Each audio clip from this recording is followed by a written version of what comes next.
Good morning বন্ধুরা, তোমরা সবাই কেমন আছো? আশা করি তোমরা সবাই খুব ভালো আছো, আর যে যেখানে আছো সুস্থ আছো। তোমাদের ভালোবাসা আশীর্বাদে আমরাও খুব ভালো আছি। অনুশ্রী অ্যান্ড মামিস ডেলিডের পক্ষ থেকে আমি সুতপা আরও একটি নতুন ব্লগ নিয়ে তোমাদের সামনে হাজির হয়েছি। বুঝতেই পারছো আজকে 25শে ডিসেম্বরের ব্লগ যাচ্ছে, একটু লেটেই যাচ্ছে কারণ আমি ডেইলি ব্লগ দিয়ে উঠতে পারছি না। তো সেই কারণে আমার ব্লগটা ডেইলি এখন আসছে না। তবে চেষ্টা করব শীতকালটা চলে যাওয়ার পর আবার ডেলি দিতে, কারণ শীতকালটা তো একটু ছোট, কাজ বাজ করে সময় পেয়ে উঠছি না। যাই হোক, এই যে আমাদের 25শে ডিসেম্বরের ডেকোরেশন তোমাদের কেমন লাগলো অবশ্যই কমেন্টের মাধ্যমে জানিও। আর একটা শর্টসে আমি এই কেকের রেসিপিটা দিয়েছিলাম, কেক বানিয়েছি গতকাল রাত্রে। তো সেই কেকটাই এখন সকালবেলায় মেয়ে কাটছে, ঘুম থেকে উঠে মেয়ে কাটছে, সাথে বাবা রয়েছে, আমার বাবা। তো দুজন মিলেই এখন কেকটা কাটিং চলছে। আর গতকাল রাত্রেই এগুলো সাজিয়ে রেখেছি, আর মেয়ে তো ভীষণ এক্সাইটেড কাল থেকেই, কারণ সেন্টার কাছ থেকে গিফট পাবে, কেক বানানো হচ্ছে, ক্রিসমাস সাজানো হবে, সব কিছু মিলে মেয়ে ভীষণ এক্সাইটেড। তো ওর খুশিতেই আমরা খুশি, সেরকমই তো হয় বলো, বাচ্চাদের খুশিতেই আমরা বড়রা খুশি হই। আর এই যে মেয়ে কাটছে, কারণ বাবা ওকে ছুরিটা হাতে দিচ্ছে না, বাবা বলছে আমি একটু কেটে দিই তারপর তুই কাটিস, না হবে না, ওকে দিতেই হবে। তো সেই কারণেই দেখো তারপরে বাবা দিল, কাটতে তো পারে না, ছুরিটা ধরতেও পারছে না ঠিক মতো, কিন্তু ওর যাই হোক, হ্যাঁ সকালটা বেশ আমরা মজা করেই কাটালাম। তোমরা কেমন কাটালে অবশ্যই কমেন্টের মধ্যে জানিও। আর এই যে আমার মেয়ের একটা গিফট তো আগেই পেয়ে গেছে, সেটা হচ্ছে ডক্টর সেট। আর এই আজকে পেয়েছে একটা চিপস, একটা ক্যাডবেরি, কত কিছু, আবার স্যান্টা আবার মাংসও দিয়ে গেছে। তো আজকে চিকেন রান্না হয়েছে। তো কেক কাটিংয়ের পর্বটা হয়ে যাক, তারপরে তোমাদের সাথে বাদবাকিগুলো শেয়ার করছি। তার মধ্যে একটা ঘটনা হয়েছে কি জানো তো, এই কেক কাটে তারপরে মেয়েকে ব্রেকফাস্ট করানো, এই করতে এতটা সময় গেছে, অনেক সময় চলে গেছে। দুপুরবেলায় বড্ড তাড়াহুড়ো লেগে গিয়েছিলো, সেই জন্য দুপুরের ভিডিওটা ঠিক করে করতে পারিনি। তবে সন্ধ্যা থেকে কিন্তু বেশ ভালো করে কন্টিনিউ করেছি। তো তোমরা পুরো ব্লগটা দেখতে থাকো, আশা করি ব্লগটা তোমাদের ভালো লাগবে।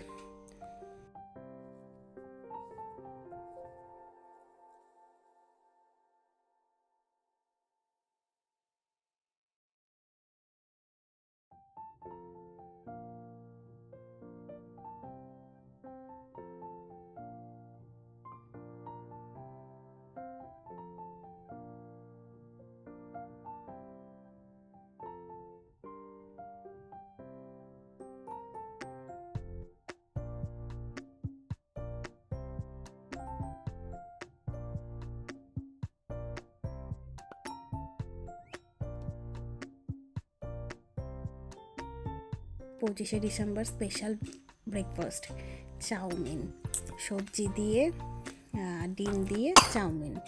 সকালবেলা আমরা সবাই এটাই খেয়েছি, মেয়েও খেয়েছে, পরে মেয়েকে অবশ্যই একটু ভাত খাইয়ে দিয়েছিলাম। তো দেখো আমার স্যান্টা, আমার লিটিল স্যান্টা, আজকে তো মাথা থেকে একদম স্যান্টা টুপি খুলছেই না, লাল জ্যাকেট পরেছে, হুডি, লাল প্যান্ট, আর মাথায় স্যান্টার টুপি সব পরে মেয়ে আমার একদম স্যান্টা ক্লজ হয়ে রয়েছে।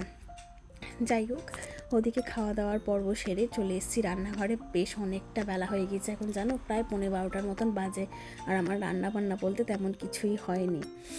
ব্রেকফাস্টে তো চাউমিন করলাম, আর সকালবেলায় শুধু ডাল আর ভাতটা হয়েছে, এছাড়া আর কিচ্ছু হয়নি। তো একটা সবজি করব, আর এই যে এখন চিকেনটা ম্যারিনেট করছি, চিকেনটা এক্ষুনি বসিয়ে দেবো, আর সাথে হবে মাছ। মানে বুঝতেই পারছো এখন অনেকটাই রান্না বাকি আছে। তো কোমর বেঁধে একদম রান্নার জোগাড় করতে লেগে পড়েছি। আর একবারে আজকে মাংসটার আলু দিয়ে সব দিয়ে মাখিয়ে ম্যারিনেট করে একবারে বসিয়ে দেব। তো এখন দুটো গ্যাস, ইন্ডাকশান সব একবারে ধরিয়ে দিয়ে ছটাপট করে রান্না চাপিয়ে দিতে হবে, কারণ মেয়ে খাবে 1:30টার মধ্যে, মেয়েকে খাওয়াই, ওইদিকে বাবাও খাবে তাড়াতাড়ি। আমরা না দেরি করে খাই, কিন্তু এরা যেহেতু তাড়াতাড়ি খায়, তো সেহেতু খাবার জোগানটা আমাকে তাড়াতাড়ি করতে হবে। তো সেই কারণেই আজকে বড্ড তাড়াহুড়ো লেগে গিয়েছিল।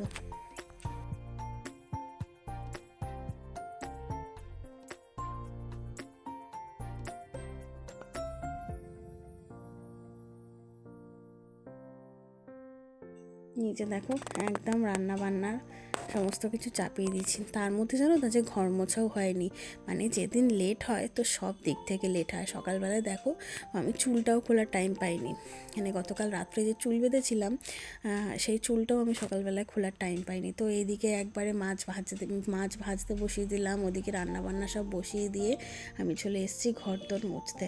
ওই পাশের ঘরগুলো মোছা হয়ে গেছে, ওই দিকের ঘরগুলোই তোমাদের সাথে শেয়ার করি। এই ঘরটা খুব একটা শেয়ার করা হয়ে ওঠে না, তো ভাবলাম আজকে এই ঘরটাই তোমাদের সাথে শেয়ার করি। তো ঘরটা মুছে নিচ্ছি।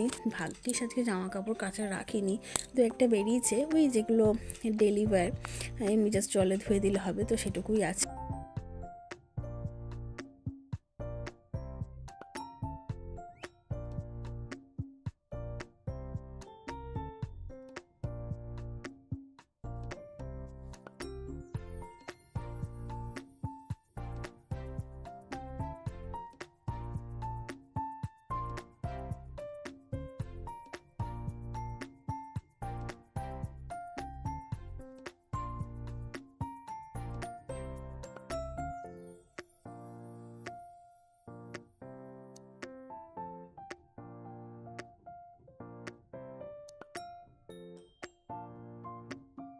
তারপরে গতকালকের কাচা ধোয়া কয়েকটা জামা কাপড় ছিল, সেগুলো এখানে ভাঁজ করে নিচ্ছি। আর দেখো আমি কি বোকার মতন কাজ করেছি, ভাবলাম জানলা থেকে বেশ আলো আসছে, হয়তো লাইট জ্বালাতে হবে না, কিন্তু দেখো এই এডিট করতে গিয়ে দেখছি ক্যামেরায় পুরো অন্ধকার। যাই হোক, কষ্ট করে করেছি তাই ক্লিপটা অ্যাড করে দিলাম। তো তারপরে স্নান করে খাওয়া দাওয়া করে আর সে সময় আর কোনো ভিডিও নিতে পারিনি, বড্ড টায়ার্ড হয়ে গেছিলাম। তো এখন এই যে সন্ধ্যাবেলায় উঠে সন্ধ্যা দিয়েছি, সন্ধ্যা দিয়ে ঘর ঝাড় দেওয়া হয়ে গেছে। পেছনে দেখছো মশারি টাঙানো রয়েছে, মেয়েও উঠে গেছে, মশারির ভেতর রয়েছে। তো মশারিটা এখন আর খুলবো না, মানে একটা কোনা খুলে রেখে দেবো, বাদ বাকি পুরো মশারি খুলবো না, কারণ বড্ড মশা জানো তো। আর দুপুরবেলায় মশারি টানাই, সেটা আর খুলি না, কারণ মেয়েকে মশারির ভেতরেই পড়াই, তারপরেও মশারির ভেতরেই খেলে, আর তারপর তো শোয়াই থাকে, মানে আর খুলি না আর কি। ওই বিছানাটা ভালো করে ঝেড়ে নিই, ব্যাস হয়ে যায়। এই দেখো এখন আমি একটু চুল বেঁধে ক্রিম মেখে একবারে ফ্রেশ হয়ে নেব। আচ্ছা খেলবে। আর মেয়েকেও একদম দুটো ঝুঁটি বেঁধে একদম কিউটি পাই সাজিয়ে দিয়ে এখনও অনেক কাজ করতে হবে। বলো, হাউস ওয়াইফদের কাজের শেষ নেই। হাউস ওয়াইফ কেন, কোনো মহিলারই কাজের কোনো শেষ নেই, একটার পর একটা কাজ আমাদের লেগেই রয়েছে। তো দেখো মেয়েকেও একদম মোটা জামা প্যান্ট পরিয়ে একদম দুটো ঝুঁটি বেঁধে দিচ্ছি। ঘরের মধ্যে সোয়েটার লাগে না জানো তো, একে তো এবার একদম ঠান্ডা নেই বললেই চলে, তবে এই জিনিসটা খুব খারাপ, শীতকালে শীত না পড়া ভীষণ খারাপ। তো দেখো এই যে দুটো ঝুঁটি বেঁধে দিলাম, তো সেই কারণে ঘরের মধ্যে আর কি সোয়েটার পরছি না। আমিও সেরকম ভারী কিছু গায়ে দিচ্ছি না, আমার এই উলিকটের এই নাইটিগুলোতেই হয়ে যাচ্ছে, আর মেয়েরও এই মোটা জামাগুলোতেই হয়ে যাচ্ছে, যেহেতু কোথাও বেরোনোর নেই। বাইরে বেরোলে একটু সোয়েটারটা পরতে লাগছে, বাদ বাকি আর তেমন কিছু লাগছে না। তো এখনও অনেক কাজ আছে, চলো সাথে থাকো, দেখতে থাকো।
ওদিকে আমার রাজকন্যাকে রেডি করে চলে আসলাম রান্নাঘরে, দুধ জাল দিচ্ছি, মেয়েও খাবে, চা করব।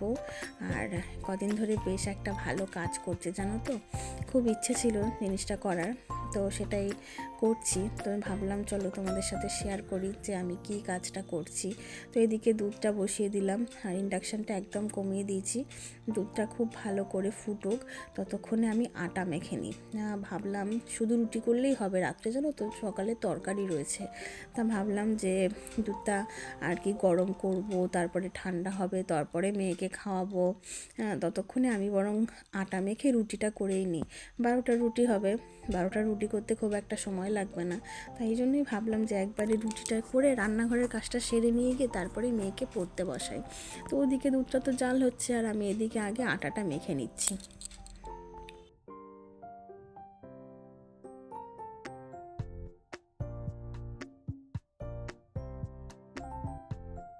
এই যে দেখো সেই কাজ যেটা আমার করার খুব ইচ্ছে ছিল।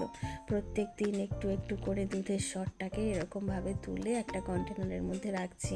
যখন এক কন্টেনার দুধ হয়ে জমে যাবে, দুধ নয় সরি সর জমে যাবে, তখন এটা জাল দিয়ে ঘি বানাবো। অনেক দিনের ইচ্ছে ছিল বাড়িতে একটু ঘি বানানোর, ঘি বানিয়ে দেখবো কেমন হয় খেতে, বা আদৌ পারি কি না। তো সেই কারণেই এই সরগুলো জমি জমি রাখছি। যখন বানাবো তখন অবশ্যই করে তোমাদের সাথে শেয়ার করব। যদি ভালো হয়, মানে প্রপার হয়, ঠিকঠাকভাবে হয়, তাহলে প্রত্যেকবারই এরভাবে সর জমিয়ে রেখে বাড়িতেই আর কি ঘিটা বানানোর চেষ্টা করব। তো ওদিকে তো দুধটা জাল দেওয়া হয়ে গেছে, চা বসিয়ে দিলাম আর মেয়ের দুধটাও নিয়ে নিয়েছি। দুধটা একটু ঠান্ডা করতে দিয়েছি আর এবারে আমি রুটিগুলো বেলে নিই। বেশিক্ষণ লাগবে না, শুধু রুটি তো খুব একটা সময় লাগবে না।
তোমাদের সাথে গল্প করতে করতে এদিকে আমার রুটিগুলো ভাজাও পুরো কমপ্লিট হয়ে গেছে।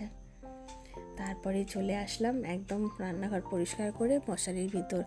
আর এই যে মেয়েকে খাওয়াচ্ছি, আর খাওয়াতে গিয়ে তো বায়না, মানে যা কিছু খাওয়াবো সবেতেই বায়না। দুধের মধ্যে হরলিক্স মিশিয়েছি আর সাথে রয়েছে 4টে বিস্কুট। তো এটাই এখনও সন্ধ্যের একটা ছোট্টখাট্টো টিফিন। তার মধ্যে তারপরে যদিও কিছু খেতে ইচ্ছা করে সে খাবে। তারপরে দেখো এই যে খাওয়া দাওয়ার পালা শেষ করে পড়তে বসিয়েছি। সে পড়তে বসে তো আর এক দুষ্টুমি, পড়তে বসলেই তো ওনার ঘুম পেয়ে যায়, কোলের মধ্যে শুয়ে পড়বে, কত গল্প তখন মনে পড়ে, মানে বাবা বিশাল ব্যাপার। তো এখন প্রায় 1.5 ঘন্টার মতন মেয়েকে পড়াবো, তারপরে অন্যান্য কাজ করব। অনেকক্ষণ পর ক্যামেরার সামনে, অনেকক্ষণ পর কি সকাল থেকে একবারও আসিনি, এই প্রথম ক্যামেরার সামনে আসলাম আজকের ব্লগে। এখন বাজে 8:15। এখন বসছি মেয়েকে পড়াতে। সকাল থেকে তো দেখলেই ক্রিসমাস সেলিব্রেট করলাম। তারপরে মানে ওই ক্রিসমাস সেলিব্রেট করে মেয়েকে খাওয়াতে খাওয়াতে আমার এত লেট হয়ে গেছে, মানে রান্না বান্না কিছুই হয়নি। সকালবেলা শুধু ডাল হয়েছে আর ব্রেকফাস্টে বানিয়েছিলাম চাউমিন, আর টোটাল সব কিছু বাকি ছিল। আজকে রান্না হয়েছে চিকেন, বাঁধাকপির তরকারি আর ভোলা মাছ। শ্বশুরমশাই যেহেতু চিকেন খান না, তো ওনার জন্য ভোলা মাছের ঝাল। মাছগুলো কাটলাম, রান্না করলাম, মানে সে অনেক হ্যাপা, অনেক লেট হয়ে গেছে আমার। সেভাবে সকাল থেকে কতটা কি শ্যুট করেছি সেটা এডিটের সময় দেখতে পারবো। তো তারপরে তো মানে শরীরটা একদম খারাপ লাগছিলো। আর কি জানো তো, সকাল থেকে না বৃষ্টি হয়েছে, জানো তো। তোমাদের কার কার কোথায় কোথায় বৃষ্টি হয়েছে জানি না, তবে আমাদের বাড়ির এখানে বৃষ্টি হয়েছে। সেই বৃষ্টির জলগুলো একটু মাথায় পড়েছে, ব্যাস। আর কোথায় যাব। দুপুরবেলায় ভাত খেয়ে উঠে শুইনি, মেয়েকে ঘুম পাড়িয়ে মাল ছিল, মাল করলাম। তারপর আমার এত শরীর খারাপ লাগছে, কিচ্ছু ভালো লাগছে না, 7টা পর্যন্ত শুয়েছিলাম, মানে ইচ্ছাই করছে না যে আমি উঠে কিছু করি, একদম ভালো লাগছিল না। তারপরে যাই হোক, শুয়ে থাকলে তো হবে না, তারপরে দেখতেই পেলে উঠলাম, দুধ জাল দিলাম, এই এখন দুধটা মেয়েকে খাওয়ালাম। তো ভাবলাম যে রান্নাঘরে ঢুকেছি যখন, একবারে রুটিটা করেই আসি, শুধু রুটিই করতে হবে, তরকারি নয়, কারণ সকালে বাঁধাকপির তরকারি করেছিলাম আর বাড়ি থেকে হ্যাঁ মা আর মা পালং শাক দিয়েছিল। দাঁড়াও বাবা, কথা বলছি। মা পালং শাক দিয়েছিল, তো সেই পালং শাকটা খাওয়া হয়েছে, বাঁধাকপিটা রয়েছে, তাই শুধু রুটি করেছি, আর কিছু করিনি। আমার মেয়ে আমাকে সাজিয়ে দিচ্ছে, তো সেই রুটিটাই করেছি, আর কিছু করিনি। তা ভাবলাম শুধু তো রুটি করবো, একবারে রুটিটা করে নিয়ে, দাঁড়াও, একবারে রুটিটা করে নিয়ে তারপর ঢুকি। তো এই রুটি করে, দাঁড়াও না, ঠিক আছে। তো এই রুটি করে এই ঢুকলাম, এখন মেয়েকে পড়াতে বসেছিও পড়াতে। তারপর এখনো সবজি কাটা বাকি আছে, ভালো লাগছে না, আজকে বৃষ্টির জলটা মাথায় পড়েছে না, ওই জন্যই ভালো লাগছে না। দেখো কাণ্ড, দেখো আমার বজুটা, তোমাদের বাড়িতে এরকম বজু কার কার বাড়িতে আছে, কার কার বাড়িতে এরকম বজু আছে কমেন্টে জানিও। দেখো